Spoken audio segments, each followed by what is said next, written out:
Ayan, what's up dribblers at mga shooters, kamusta? Kamusta po kayo?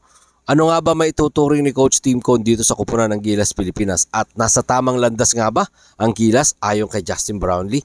Yan ang ating pong pag-uusapan at tatalakayin sa bidyong ito. Matapos po akong maglambing sa inyo, kung nagugustuhan nyo yung ating video, kung po'y maglalambing ng isang like, share, comment down below, and don't forget to subscribe and hit that notification bell button para lagi po tayong updated sa ating mga video. Mga shooters, masaya po nating sinasabi. Ito pong ating kupunan ng Gilas Pilipinas ay safe na nakarating dyan po sa Hong Kong. Mga shooters, at susubukan nilang kunin ang unang panalo this coming Thursday.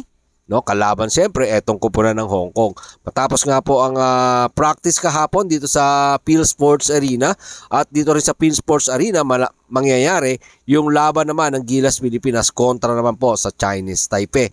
Sa February 25 naman po mangyayari ang labang yan, mga shooters, at susubukan siyempre makakuha ng Gilas Pilipinas ng dalawang sunod na panalo, di ba? So napakaganda, nakikita natin dito sa ating kupunan ng Gilas Pilipinas, mga shooters, dahil sa pagpasok pa lang ng player, ng coaches, wala na naging drama. Hindi po katulad ng mga nakaraan na napakaraming balitaktakan, napakaraming pagtatalo. Sabi nga ni Justin Brownlee dito sa Gilas Pilipinas, nasa tamang direksyon eto pong kupunan na ito, sa pamumuno ng head coach na si Coach Tim Cone. Mismong galing po yan kay Justin Brownlee na siyang ginagamit natin kasalukuyang naturalized player, mga shooters. Kasama nga daw po ni Coach Tim Cone at kasama ng mga batang player na naandito sa kupunan na binuo ni Coach Tim Cone nasa tamang landas.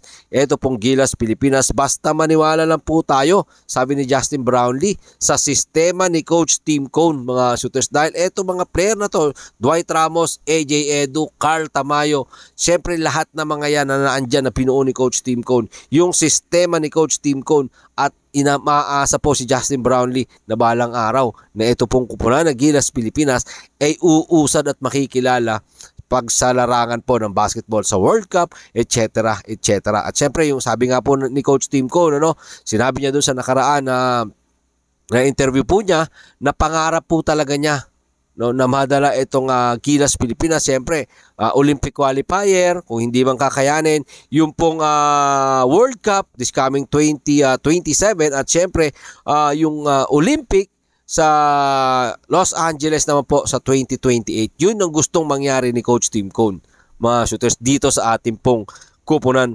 At speaking of Coach Tim Cone, sabi nga ni Coach Tim Cone dito sa Gilas Pilipinas, siya nga daw po ang caretaker sa kasalukuyan ng ating pong pambansang kupunan. Siya yung caretaker, siya yung tagapangalaga, siya yung tagapamahala ng ating pong pambansang kupunan. Kaya maituturing nga po ni Coach Tim Cone eto pong kupunan ng Gilas na sagradong kupunan. Napakaganda ng kanyang pananaw, mga shooters, dito po sa kupunan. Hamak mong ituring mong sagrado na kupunan, ito pong hawak mo, So maganda talaga yung kalalagayan ng ating pong Gilas kung ganon ang pananaw ng ating pong head coach, mga shooters. Dahil sabi ko nga, ito yung pagpasok ng mga player, walang drama, walang etc. etc.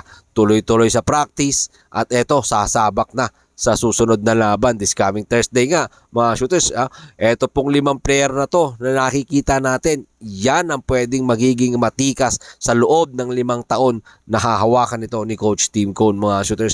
Siyempre yung Justin Brownlee by that time siguro magkakaroon na siya ng edad, baka pwede nang pagpahingahin sa paglalaro para po sa ating kupunan. Depende naman po yan sa magiging desisyon ni Coach Tim Cone at sa magiging desisyon siyempre ng kasalukuyang SBP, mga shooters, kung sino yung kanilang iuupo dyan na naturalized player. Marami pong salamat sa inyong panonood. Ano man po ang inyong maging opinion, pag-usapan po natin dyan sa comment section. Ingat and God bless everyone. Adjourn. Laban Pilipinas. Puso!